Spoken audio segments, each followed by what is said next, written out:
Have you ever wondered why some mysteries remain unsolved? Potentially because they defy the bounds of logic, delve into the supernatural, or even require the study of historical remains and literature. If you enjoy getting information about the unsolvable, or even have a thrill for weird phenomena that just cannot be explained, then this video is for you.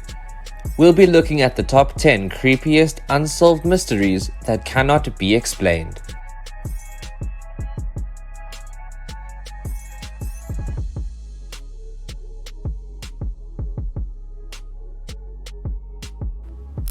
Number 10.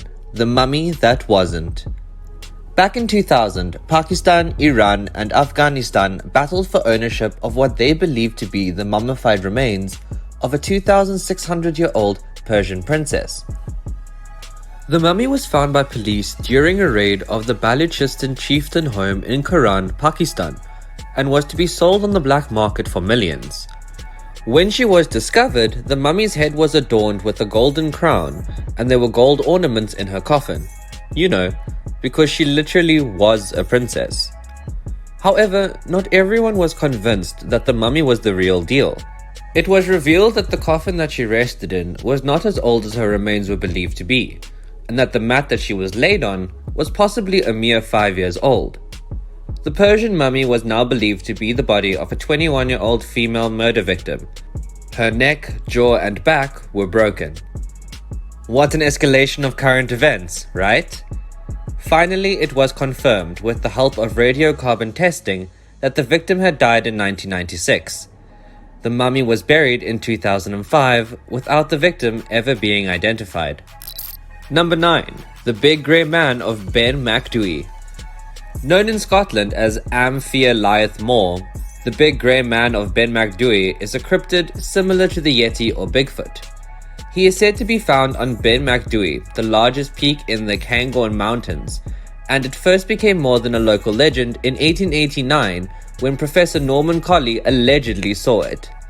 Though he technically didn't see the Grey Man, he was quoted as saying, "I heard something else other than my own footsteps. For every few steps I took, I heard a crunch and then another crunch, as if someone was walking after me, but taking footsteps 3 or 4 times the length of my own." Naturalist and mountaineer Alexander Townian also claimed to have seen the Grey Man, firing 3 shots of his pistol at a figure which charged at him through the mist. A Brocken spectre, a phenomenon where an observer's shadow is cast upon the surfaces of clouds opposite the sun, has been claimed to be the cause of these so-called sightings, although that doesn't quite explain the sound of an extra pair of footsteps. Number 8. The Hessdal Lights. Sightings of this particular phenomenon go back as far as 1811 and occur in the Hessdalen Valley, which is in the middle of Norway. However, in the early 1980s, the lights became much more frequent, with a peak of nearly 20 separate reports each week. Since then, the sightings have decreased in frequency, with observations numbering 10 to 20 per year. Normally, the lights are either bright white or yellow and hover above the ground. Various scientific studies have been commissioned to find out the source behind the lights, but no conclusive explanation has been found. Because, physics. Studies that meant to refute some of the findings have pointed out a variety of logical explanations, including car headlights and mirages, though they admit that such things don't necessarily explain every occurrence. Number 7. The Great Amherst Mystery. In the latter half of the 19th century, in a little town called Amherst in Nova Scotia, a woman named Esther Cox was beset by what she claimed were poltergeists. Esther lived in a house with her sister and her family. After Esther had been nearly killed by a male friend of hers, who may have suffered a psychotic break, her house began to be haunted. After the poltergeists threatened to burn down the house, Esther moved in with another family, whose house became haunted as well. Part-time actor Walter Hubble moved in with Esther, as he was also an occasional paranormal investigator. He investigated the house for a number of weeks, eventually writing a popular book about his experiences, in which he claimed to have seen floating objects, as well as attacks on Esther by unseen forces. To date, no explanation has been given, though some who've investigated the stories believe it was all a hoax by Esther. Number 6. The disappearance of Benjamin Bathurst. Benjamin Bathurst was a 19th century diplomat for Britain, relatively young and extremely proficient in his job. He was a man of seemingly limitless potential. In 1809, after conducting a diplomatic mission to Austria, he headed home.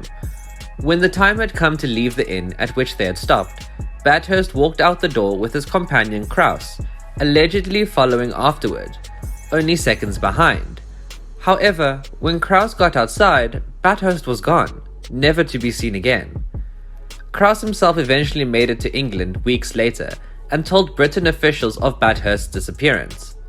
A rather large investigation was undertaken, with Bathurst's wife herself spending a lot of money to have dogs scour the area surrounding Perleberg, but Bathurst was never found again.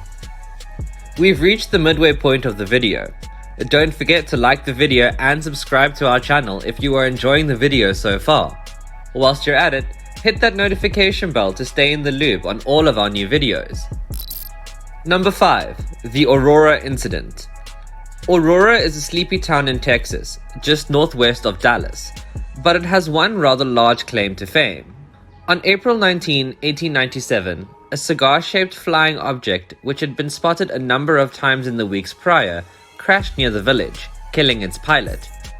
In addition, the local graveyard claims to have the corpse buried somewhere in its grounds, though they refuse to allow it to be exhumed. To make matters worse, the alien's burial site is no longer marked, as its gravestone was stolen in the 1970s, when the local legend entered the national consciousness and the media descended on the small town. The story goes that the UFO crashed into a windmill, exploding into a mass of little pieces, leaving the pilot's remains badly disfigured. The body was given a Christian burial, and the leftover debris were tossed into a local well. However, the most likely explanation is that a couple of drunks wanted to cover up the fact that they burned down a windmill, which was conveniently located on the town judge's land. Number 4. The Black Mausoleum. Located in Greyfriars Kirkyard, a cemetery in Edinburgh, Scotland, the Black Mausoleum is the resting place of Sir George Mackenzie. He was Lord Advocate for Charles II, responsible for persecuting the Covenanters, a group of Presbyterians. Since he was the reason for hundreds of deaths while they were imprisoned, Mackenzie earned the name Bloody Mackenzie. Upon his death in 1691, he was buried in Greyfriars Kirkyard, and nothing notable happened for centuries. However, beginning in 1999, sightings of a poltergeist as well as a number of cold spots and visible burns and bruises have been claimed by visitors to the graveyard. Nearly 450 witnesses have come forward, with over 100 having apparently fainted while on the grounds. Richard Felix of the British paranormal documentary show Most Haunted has called it one of the most convincing supernatural cases of all time. Mackenzie's grave was eventually sealed up, but the attacks kept happening. To date, no explanation has been proven, but medically we are going to go with psychosomatic and hysterical reactions as the most likely culprit. Number 3. The Hornets Spook Light. With sightings dating back as far as 1866, the Hornets Spook Light, also known by a number of different names, has made its home in a place known as the Devil's Promenade in northeast Oklahoma. Normally said to be an orange ball of light which bobs along a 6.4 kilometer stretch of gravel road, legend says that it has first seen by Native Americans who walk the Trail of Tears. The most popular explanation is that the Hornet Spook Light is a will-o-wisp, the name for the light given off when wood and other organic compounds decay, although the light given by that phenomenon isn't normally as bright. Another leading reason is rather simple. Scientists say that it may simply be the refracted headlights of nearby drivers. However, this doesn't explain the sightings before the invention of the automobile. Number 2. The Lost Sublet Mine. The Guadalupe Mountains, located in West Texas and southern eastern New Mexico, are said to be home to some of the richest gold mines in the world. Ben Sublet, an old miner who lived during the 19th century, was supposed to have found a vein of gold, one so valuable he could mine $10,000 worth of gold in a week. Unfortunately, the only evidence of his mine is a single hole in the ground, which is not much bigger than a man. Long seen as a drunk and a liar, Sublet came into his local tavern one night, throwing down a handful of nuggets and proclaiming drinks were on him. A number of unsuccessful efforts were made to pry the secret from him, and attempts were made to follow him to his secret mine, but they were met with the business end of his rifle. Even when Sublet's young son asked where the gold was located, Sublet told him to find it himself like his father did. To this day, no one knows where the mine is located, and scientists don't believe large gold veins are even located in the Guadalupe Mountains. Number 1. The murder of Gilli Roble. Angela Gilli Roble was a young woman who grew up in Germany in the early 20th century. Her life was cut short when she allegedly committed suicide on September 18, 1931. The gun she used belonged to her half-uncle and rumored lover, Adolf Hitler.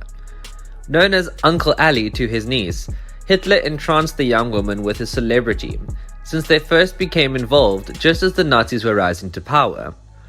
After her suicide, Hitler's people put forth the explanation that Roble had shot herself because she was nervous about an upcoming music recital, which was widely discredited. No note was ever discovered, and there were reportedly numerous injuries found on Roble's body, including a broken nose. A firestorm of controversy erupted, but was quickly silenced by the Nazis' political influence, as well as their threats of litigation. Nevertheless, rumors dogged Hitler for years that he had in fact murdered Roble. Conveniently, a journalist who was investigating the circumstances surrounding her suicide was arrested by the Nazis just before he was to publish his findings. He was executed months later at Dachau. What a coincidence, right? With that last death, any investigations into the truth of the matter were abandoned, and we may never know what truly happened to Gilli Roble. Well, that's the end. Which one was your favorite? Be sure to comment down below, and be sure to like and subscribe for more videos. Thanks for watching.